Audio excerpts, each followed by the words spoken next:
Je me souviens de toi, non pas comme d'un rêve évanoui, mais comme d'une présence tangible qui s'est retirée, laissant derrière elle le froid d'un vide immense. Tu étais mon étoile, celle qui guidait mes pas dans la nuit, mon encre dans les tempêtes, mon écho dans les silences. Aujourd'hui je suis une île battue par les vagues d'un océan de regrets, cherchant désespérément le rivage de tes bras que je n'atteindrai jamais.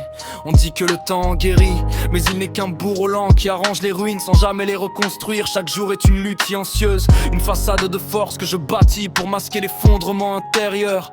Dans le miroir, je vois un étranger qui porte mon visage, ses yeux trahissant une douleur que je n'ose nommer, une absence qui pèse plus lourd que n'importe quel fardeau.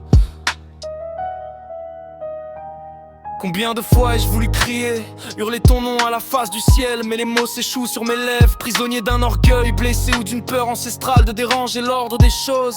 Et puis je me souviens de tes promesses, de nos matins où chaque instant était une éternité, de ces rires qui résonnent encore dans les recoins de ma mémoire comme une mélodie inachevée.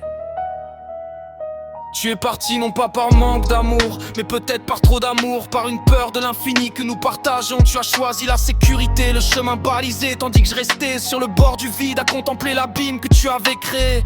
Et maintenant je cherche partout ton visage dans la foule, dans les visages qui passent, dans les étoiles qui s'éteignent. Je me noie dans les pourquoi, ces questions sans réponse qui hantent mes nuits. Chaque battement de mon cœur est un rappel de ce qui fut, de ce qui aurait pu être. Ta présence est devenue une ombre, une douleur sourde qui s'amplifie quand le silence s'installe. Et je sais, au fond de moi, que ce vide ne se comblera jamais. Il est devenu une partie de moi, un murmure constant qui me rappelle que l'amour parfois est la plus cruelle des prisons.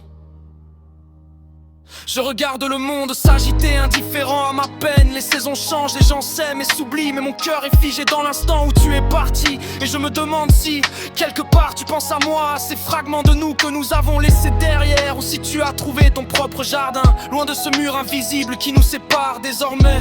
Un mur fait de silence, de regrets, d'un amour qui n'a pas su s'épanouir.